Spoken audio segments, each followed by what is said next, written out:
CBS Radio Mystery Theater presents...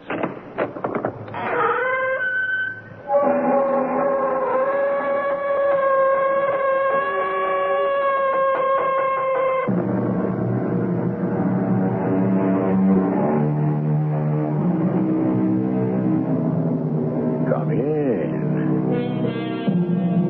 Welcome. I'm E.G. Marshall. Give a man a pipe he can smoke. Give a man a book he can read. And his home is bright with a calm delight, though the room be poor indeed. That was a fine poetic sentiment when it was first written about 100 years ago, but it may not have stood the test of time. For one thing, smoking has fallen into disfavor, and not too many books written today are designed to brighten and delight. These are grim times, my friends, and don't just take my word for it. Read some of the recent books, especially the one we're about to consider. With this book, we can do justice. With this book, we can get rich. Do you know what this book can mean to the world? I want only what it can mean to you and me. But I don't want money. This isn't just money. This is millions. Millions. Justice is more important. Captain, if you can't see it, well, only one of us is going to walk out of here with the book.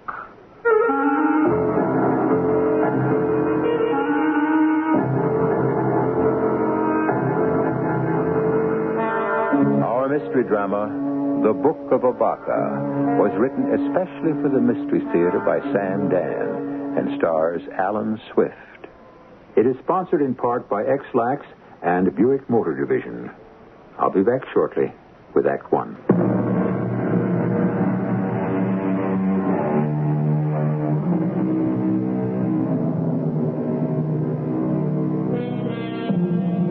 What is the most valuable book in the world? The original Gutenberg Bible? A First Folio Shakespeare? The answer is no. To them. Or to any other famous first editions you could think of. There is a book, and it was written by a man most people never even heard of, that can be worth millions. The Book of Abaca. The Abaca was a 20,000-ton tanker that flew the Silenian flag. On June 3rd at 2300 hours, or 11 o'clock p.m., she was approximately 100 miles east of Cape May, New Jersey. Her captain was on the bridge when he heard a frantic voice from the engine room. Captain Bauer. Captain. What is it, engineer? We're sinking. Sinking? The water's rushing into the engine room. Well, man the pumps. The plates have sprung. I said, man the pumps. What pumps? I switched them on and the motors blew. We're sinking. I can't stop the water. Well, we can't sink. We've got 3 million gallons of oil on board. I'm hip deep in water now. You know what that means? I only know we're sinking. I'm coming below. What for? You want to drown down here?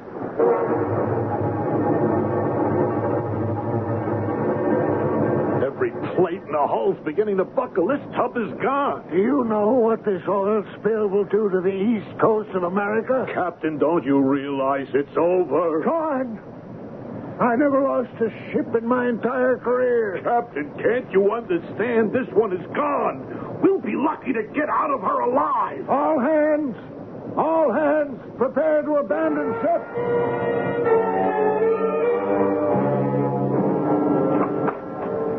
Captain, what are you doing in the cabin? Captain, are you all right? No, I'm not all right. The crew is away. That's good. Come on, Captain. Where? Well, there's a life raft left for you and me. Let's go. We don't have 5 minutes. You go ahead, Carn. What do you mean I should go ahead? Just what I said. Hey, wait a minute. You're not going to do what I think you're going to do. I am. I'll go down with my ship. Oh, no. Oh, that's for books, for movies. I cannot leave this ship with a good conscience. Can't we argue later? 3 million gallons of crude oil. You know what this will do to the coastline, to the fish, to the birds? It'll destroy the livelihood of thousands, the enjoyment of millions. How can I face people? But it isn't your fault. Yes, it is my fault. I should never have sailed on the Abaca. I knew she was unseaworthy. But I let myself be convinced. I still say it isn't your fault. Vanity, my vanity. I'm old. I'm too old to command a ship. Why didn't I accept it gracefully? Captain, before it's too late. But they flattered me. They said, Captain Bauer, you're the best there is. Take the Abaca. Vanity. I was so happy for a command, a ship. Didn't I know she was little more than a heap of scrap metal? Well, everybody knows that. Everybody does not know that. This phony flag, this two-bit monarchy of Solania. It's all a dodge to register rotten ships and crooked corporations. Captain, there's nothing we can do about it. Oh, you're wrong. There's plenty we can do about it. But I cannot do it if I drown here like a rat in this death trap. How good. Let's go. Yes. Yes. Let us leave. My waterproof bag, and I'll need... Captain, there's no time to look around. The book. The book that will destroy them. The book of the Abaca. The log book of the Abaca.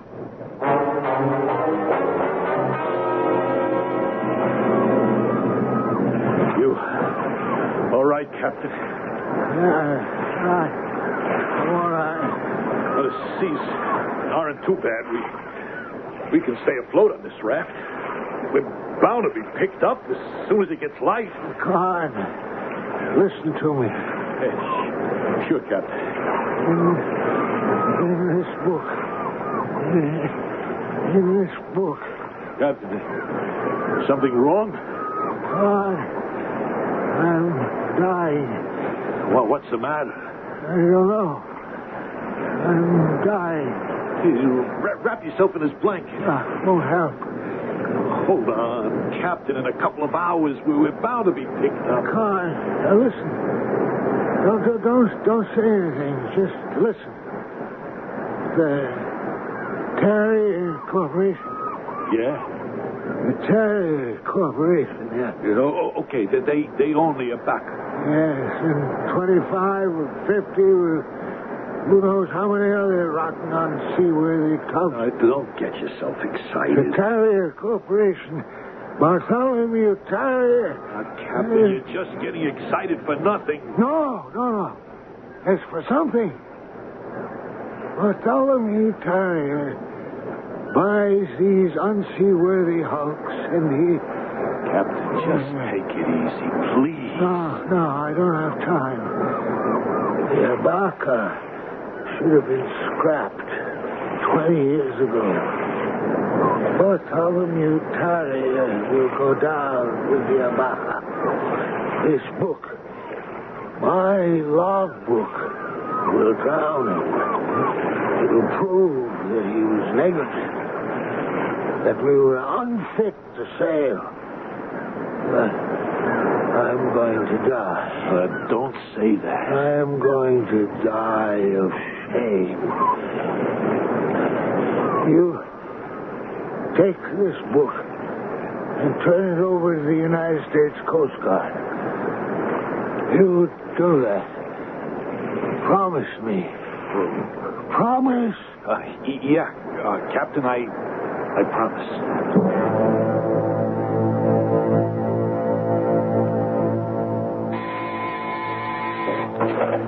Yes? Oh, yes. Have him come in. Oh, Mr. Kahn. Have a chair. Oh, thank you. Cigar? Thank you again. You were chief engineer on my Abaca. I don't believe we ever met before. But we're meeting now. Too bad about the Abaca.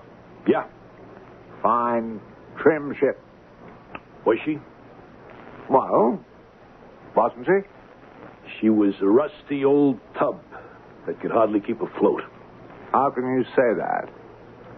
She was given a most searching inspection by the authorities before she was permitted to leave port. By the Solanian authorities, no doubt? Of course. And unless she has met the standards of the Solanian Maritime Commission... Which is a joke all over the world. She would not be permitted to leave the harbor.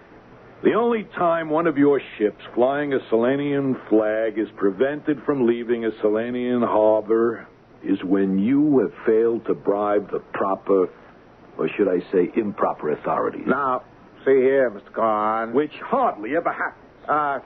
Mr. Kahn, what is the purpose of this visit? The Tarrier Lines.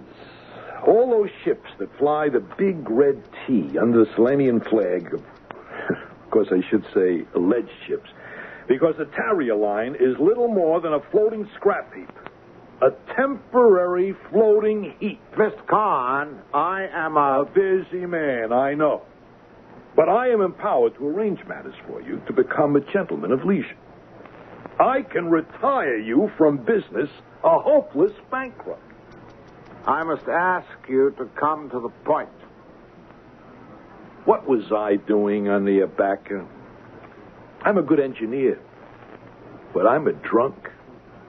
The Tarrier Line is the only one who'd take me as a chief. Well, I must say you display remarkable gratitude. And Bowers. Who else wanted a captain his age? But we're okay for Tarrier. Why? Because the price is right. Well, I fail to understand your complaint. Your ship, the Abaca, is down on the bottom, 100 miles out. And there's a mammoth oil spill 3 million gallons thick headed this way. An unfortunate circumstance of our technological age. And you sit there, fat and happy, convinced you'll even make a buck on this tragedy. You actually think you're going to collect insurance for ship and cargo. I know I'm going to collect. Now the insurance company can prove negligence. What negligence? My poor man, you're evidently suffering from your ordeal. Negligence cannot be proved. The equipment failed. Really? All of it. Obsolete. Faulty. And who will testify to that? I'll testify. To what? You're drunk. You're unfit. Huh? Then why did you hire me? You concealed that condition from us. I admit we would have a problem if the captain had survived. Then you do have a problem. Because he did. He what? He survived. He's dead. He was dead when the Coast Guard picked you up. I know. But his testimony survived. His book. The log book of the Abaca. The log book? I've made a photocopy of several entries. They're chosen here and there at random. They're fascinating reading for a board of inquiry. Care to look through them? Let me read this. I was afraid of the worn engine cylinder. I begged Tarrier to have it repaired. Tarrier replied it would last the trip. It had been causing heavy vibration. I think we may spring some of the plates. Radioed the office for permission to put in a Tangiers for repairs. Was told to proceed to New York. I will not be responsible for the results of this action. This is not the juiciest either. It goes on, gets worse and worse. You have, I assume, the log of the Abaca? Oh, yes. This is my property. Of course. I could have you arrested. Well, why don't you do that? I will then turn the book over to the American authorities, and I'm sure they'll be eager to look through it under the circumstances. Well, isn't that your intention in any event to turn the book over to the authorities? It was Captain Bauer's intention. He was a very old man with a very guilty conscience. He was out to sink the Tarrier Line. And what is your intention? What do you want? What do I want? A life I always dreamed of. A life of ease and grace. A life completely secure from storms. Is such a life possible? Enough money makes anything possible. And how much is enough? $2 million? $2 million. $2 million for the logbook of the Abaca. Well, that's a rather expensive book. Yeah, true. But think of how much more expensive it would be if it were ever published. $2 million for an unpublished manuscript. Even in these overinflated times, that's an extremely substantial sum. $2 million. And it doesn't even have any sex in it. Mr. Terrier looks across his desk at Mr. Carn. What do you suppose his answer will be? Don't guess. Just wait for Act 2.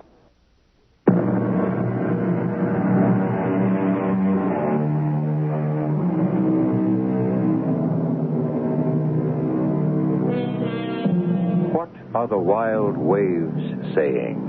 Asks the poet.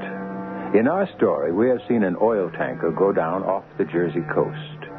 And it's not so much what the wild waves are saying, but what they are doing, which is burying a thick, fish-killing oil slick closer and ever closer to shore, where it will have a most depressing effect on the economy and the environment. $2 million. A not unreasonable sum, Mr. Terrier. Damages, claims, and fines could go at least $50 million. $2 million is what? 4%? No, Mr. Terrier, you are getting a bargain. Actually, the buy of the century. The log is in your possession? Yeah? It is immediately available? Ready to change hands at an hour's notice. Well, you realize, of course, I do not have $2 million in my pocket. Where may I reach you? Well, we can't do it that way. I'll be in touch with you. How much time do you require? A day. Fine. I'll call you this time tomorrow.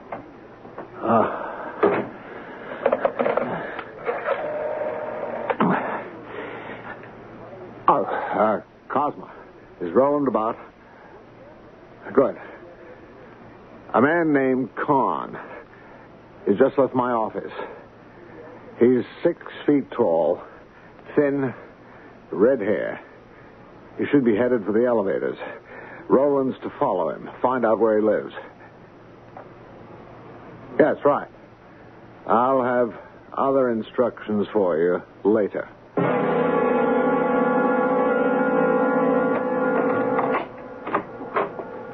Yes?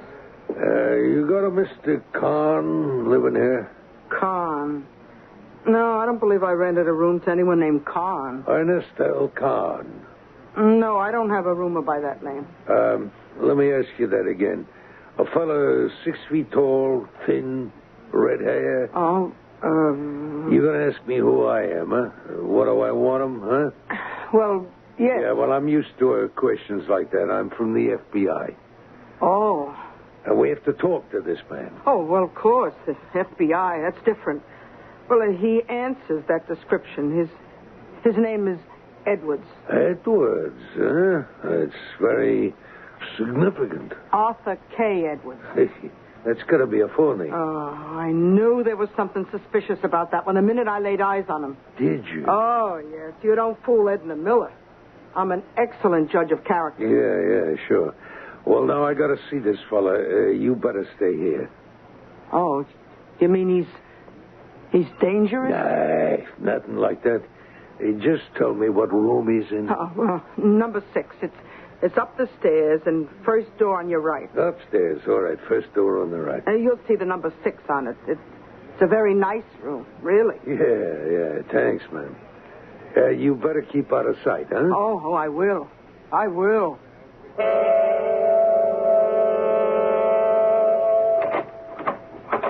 Hi there, Mr. Kahn. Who are you? Well, I got something to show you. What? This.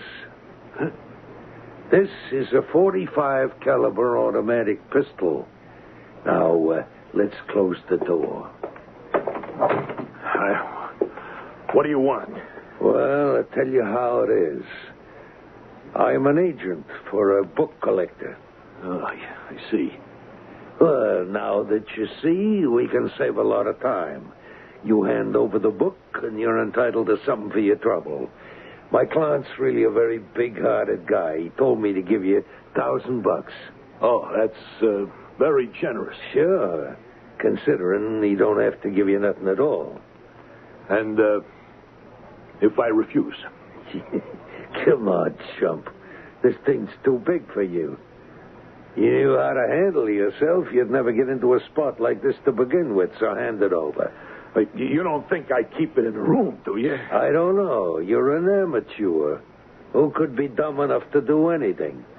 Okay, so it's not here. Let's go get it, huh? And suppose I refuse? I can make a phone call.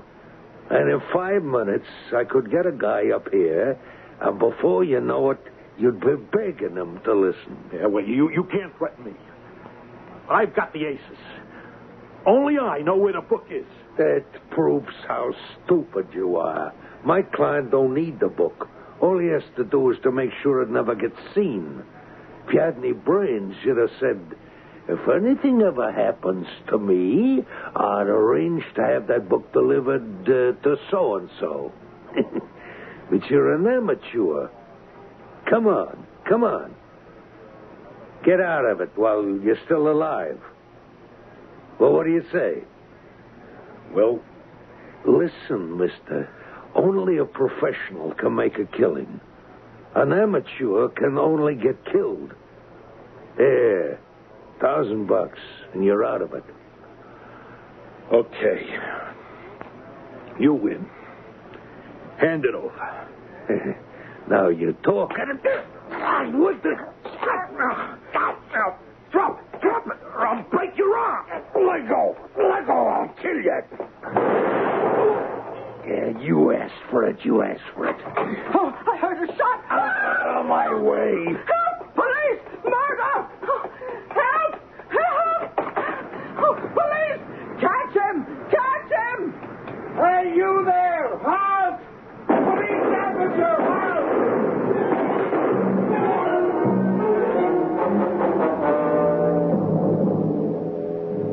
Hello there, Porky.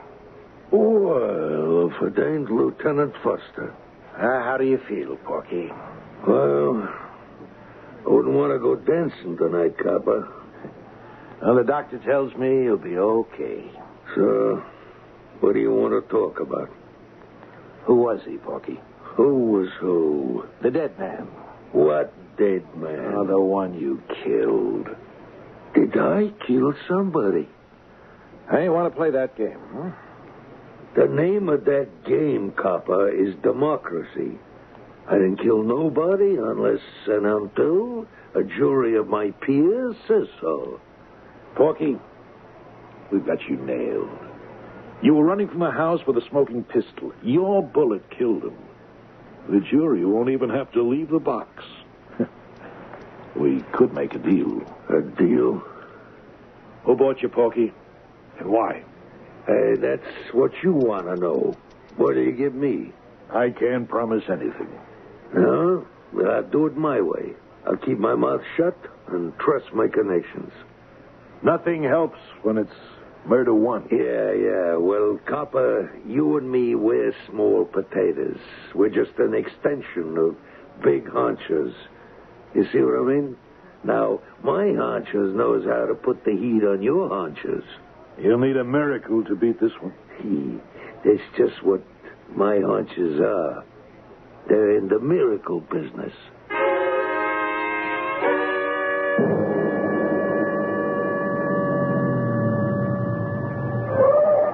Hello, Lieutenant Foster.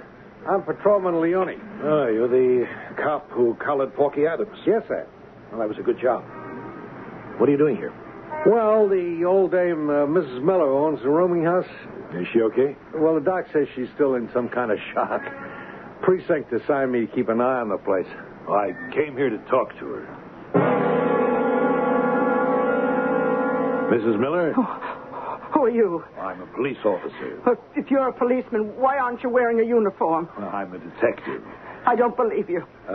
Officer Leone, will you tell Mrs. Miller who I am? Yeah, he's a detective, Miss Miller. Are you sure? Mrs. Miller, would I lie? Well, no. Well, it's all right for you to answer his questions. Now, the man who was shot, I don't want to think about it. what was his name? I don't remember. Mrs. Miller, the man who was shot in room number 6, don't you have a rent book where you keep records? Is this the book on the table? Hand it to me, Leon. That's my book. You have no right to look at that. Of course. You look in the book and tell me who was number 6. Well, I don't have my glasses. Officer Leone, will you? Yeah, sure thing, Miss Miller. All right. Room number 6. Here it is. Mr. Arthur K. Edwards. That's the last entry. Then his name was Edwards? If it says so in the book. All right, now, the killer. How did the killer get into the house? Well, he rang the bell. And? He said he was from the FBI, and he asked for Mr. Edwards. Mm-hmm. And then what happened? He rang the bell, and he asked for Mr. Edwards. Is that what happened? No, Officer Leone, that's not what happened. But you just said... He didn't ask for Mr. Edwards. He asked for someone else. Someone else? Who? Think. I can't think. I'm scared out of my wits. I was there when a human being was murdered. Who did the killer ask for? I don't know. I don't want to know. What was the name the killer asked for? I can't remember. I know it's hard, but try, eh? Promise me you'll try. Yes, Officer Leone. All right, the name. Did it sound Italian, like mine? Or maybe German, or Irish, or Polish? Was the name like yours? Miller? Or Foster? I tell you, I can't remember. Yeah. It's all right, Miss Miller. I know you're trying so hard. Honest, I'm doing my best. Sure you are. Honest, but that's his name. His name is Honest? Yes. No, it's Ernest. That's right. The killer, he rang the bell and he asked, did I rent a room to a Mr. Ernest L. Carn? That's who he asked for. Ernest L. Carn.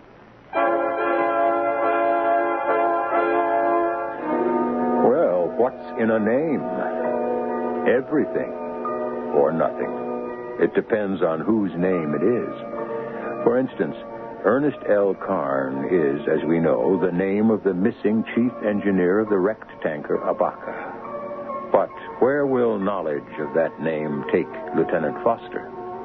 It will take us into Act 3, which I shall present shortly.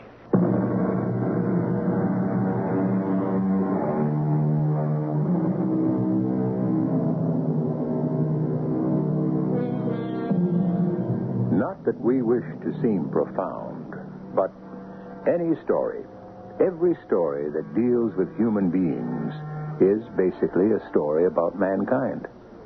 We happen to be the order that stands on top of the animal kingdom. The reason for that is we are smarter than the beasts below us. And that's the problem. We are so smart, we tend to outsmart ourselves. We and the beasts share the same environment, but everything the other animals do enhances the natural environment. After all, did you ever hear of a fish that caused an oil spill? That's who he asked for. Ernest L. Carn. Ernest L. Carn. Lieutenant, why is that name familiar? Ernest L. Carn. It's not some hood. No, but I remember hearing that name. Carn. Oh, I know. You do? Yeah, I heard it on the news, and I read it in the papers. Who is he, Mrs. Miller? He was rescued from that ship. Carn, that's right. That's right, Leone. He was on that tanker. Oh, yeah, right, Lieutenant. The one that went down with all that oil. Man. Carn was the chief engineer. The one that's missing. Lieutenant, a top professional like Porky Adams, what would he want to knock off Carn? Well, Carn was the target. Corky asked for him by name. Wasn't mistaken identity. Why? Why did anyone want to knock off Khan? Yes, Lieutenant. What may I do for you? Mr. Terrier, would you be good enough to identify this picture? Well, if I can. Well, I've never seen such a serene face. Yeah, he should be. He's dead. Oh, of course. I know this man. I should say I knew him. It's Khan. He was chief engineer on the Abaca. Why is he dead? Someone shot him. Oh, my goodness. Why? Well, that's what we're trying to determine. Have they got the killer? Yes. And that's what has us in the dark. Why do you say that, Lieutenant? Well, the killer is a professional. Yes? He only kills on assignment. I don't follow you. He kills because he's hired. Who would hire him to kill Mr. Khan? And why? Well, I'm afraid I can't answer either question, Lieutenant. How well did you know Khan? Oh, he applied for a position as chief engineer. Did you interview him personally? He was extremely qualified. I hired him. May I ask you this? Your line has a reputation for low pay and hard work. Who says that? Well, I did some checking. If Khan was extremely qualified, why did he take a job with you? Well, A, because jobs are scarce. B, no one else would hire him. C, because he was a drunk. And D, may I suggest a reason why he was killed? I'd appreciate it. It's possible that Khan may have been bringing drugs into the country, isn't it? Well, Now, drugs, as I understand it, are controlled by the syndicate, an organization. Is that true? it would appear to be. Khan probably got himself in trouble with the syndicate, and for that reason he was killed. That would account for a professional assassin, wouldn't it? Yes. Well, then, that could be your case, couldn't it? It could. Mm-hmm. Thank you so much for your time, Mr. Terrier. I hope I've been helpful. Well, I'm sure you have.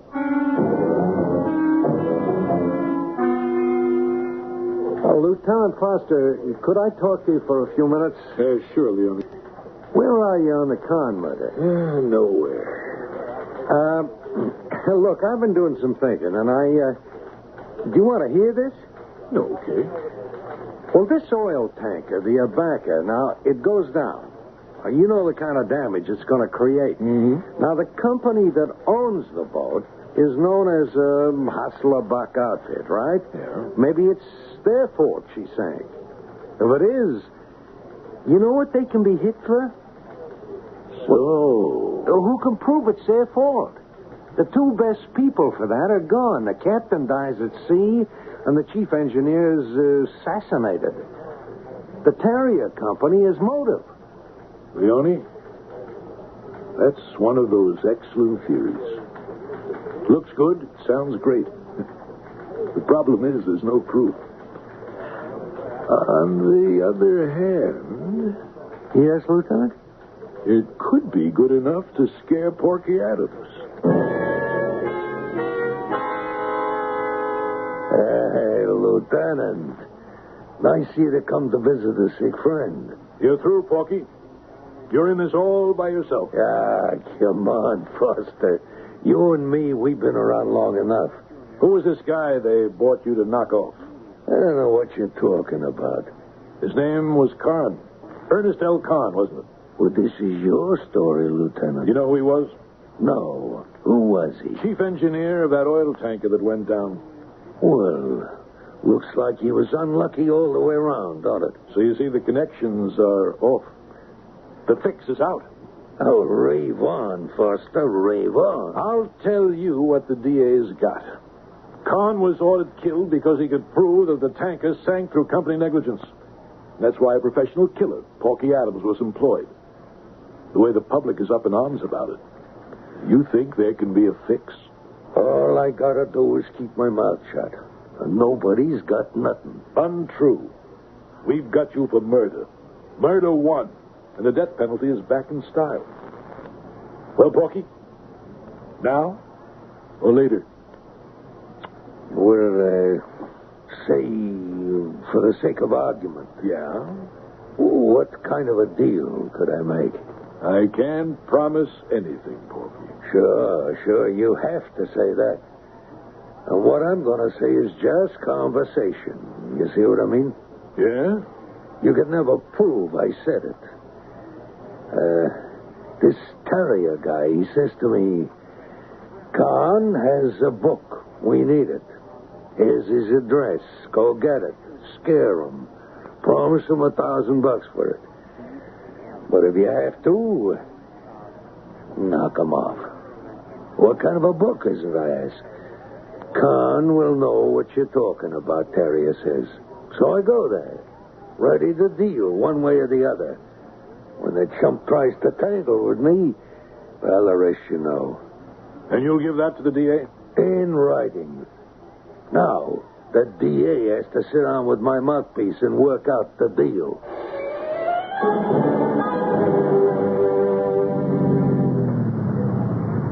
Hey there, Officer Leone. Hello, Lieutenant.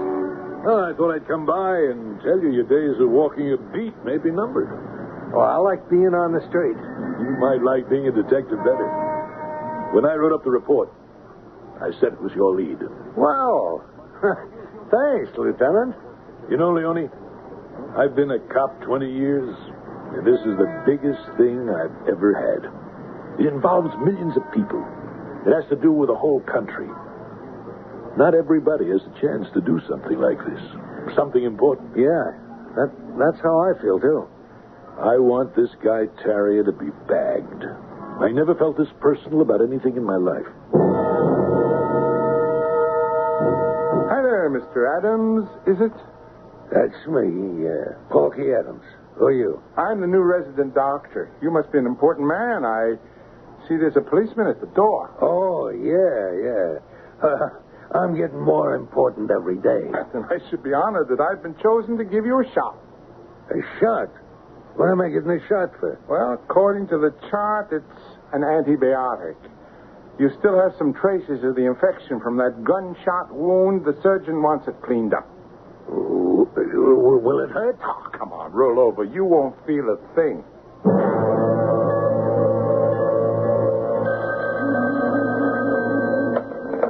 Lieutenant Foster.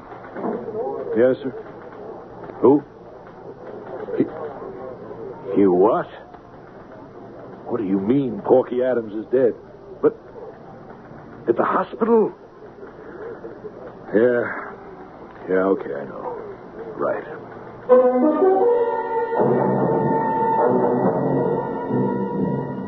Lieutenant Foster, what may I do for you? It's not what you can do for me, Mr. Terrier. It's what you've done to me. Really? What have I done? Well, you, just to make a fast buck, you're willing to destroy the whole world.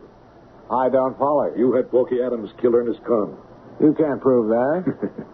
Notice your instinctive reaction. You don't deny it. You simply say, I can't prove it. And you can't.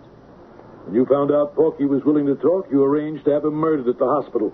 You can't prove that either. You hired a killer who posed as a doctor. And you can't prove any of it. You hired Porky to get a book from Conn. The only book it could be is the logbook of the Abaca. None of this is provable. Which means the book exists. And I came here to tell you one thing. I'll find that book. There is such a thing as justice.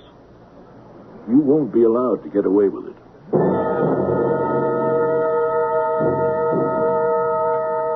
Well, Lieutenant, we turned the place upside down. There's nothing to be found. Where could he have hidden the book? He had to have it handy. Well, there's nowhere in this room. But where could it be? Now, look what you did to the room. We'll see that it's put together again, Mrs. Miller. Mrs. Miller, where could Conn have hidden something. Well, you looked, didn't you? I don't know. A book. It would have to be a pretty good size. Well, it's not in this room. He stashed it someplace. We'll never know. That's how Tarrier wins. He doesn't need the book. He just has to make sure it's never found. Oh, he mustn't win. We have to stop him. But there's nothing here, Lieutenant. Oh, you're right. Okay, Mrs. Miller. I'm sorry we troubled you. Oh, that's all right. Goodbye, Miss Miller. Goodbye. There's something wrong, Mrs. Miller? No, nothing. Nothing at all. You sure? Yeah, sure, I'm sure. Now, look, if something's wrong, you can tell me. I'm your friend. Cop on the beat, Officer Leone. Well, look, I was terrified I'd have to testify against that killer, but he died mysteriously in the hospital, so nobody would need me for anything, so I'm out of it, right? Absolutely. Which is where I want to be, out of it, but I'm afraid I'm in it again. How? A letter. It came a few days ago for Mr. Arthur K. Edwards. You know, the name Mr. Carn used when he was here. You'd better let us see that letter. I'm in it again. I'm in it again. The letter, please. I wanted to destroy it, but I was afraid. It's a criminal offense to do that to the U.S. mail. So whatever I do, I'm so scared. Where is the letter? In my bag. Here. It's from the National Bank.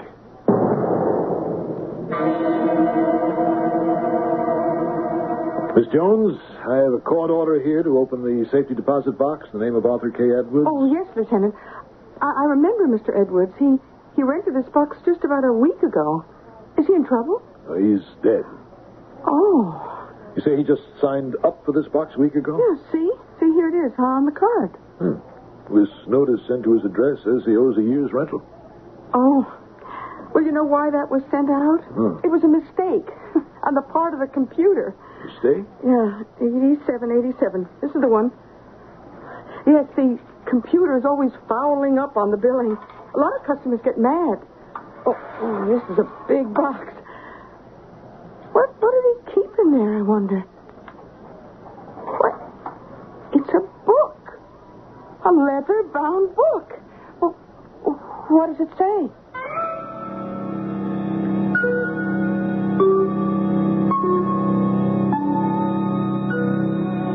You know what it says. The Book of Abaca. And how it was found. The way many things are found. By mistake. The computer made a mistake. Or the fingers that punched the computer made a mistake. It happens every day. So many good things and bad are the result of mistakes. But there is a peculiar significance and irony to the fact that the Book of Abaca should be found through a computer mistake. And I'll tell you why in a few moments.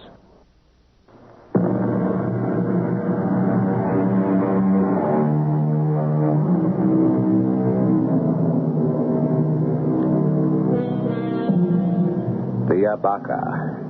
Abaca comes from a Greek word, abax, which means just what you think it means. Abacus, which was the first primitive computer. The Greek word abax comes from the Hebrew word abak, which means dust. Because when you wanted to add in those paperless days, you scratched the figures on the ground. So, from dust on the ground to strings in a box to fantastic electronic circuits, the abac becomes the computer of today. Therefore, it is altogether fitting that somehow a mistake of a computer reveals the story of the Abaca. Our cast included Alan Swift, Robert Dryden, Court Benson, and Bryna Rayburn. The entire production was under the direction of Hyman Brown. Radio Mystery Theater was sponsored in part by Buick Motor Division and X-Lax. This is E.G. Marshall inviting you to return to our Mystery Theater for another adventure in the macabre. Until next time, pleasant dreams.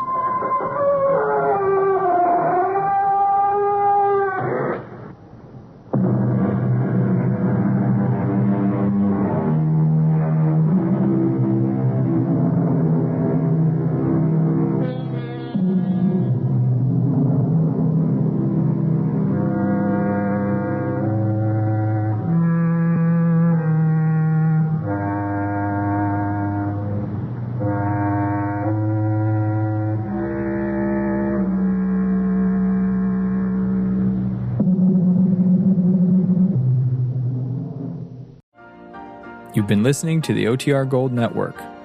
Find more classic radio at otrgold.com.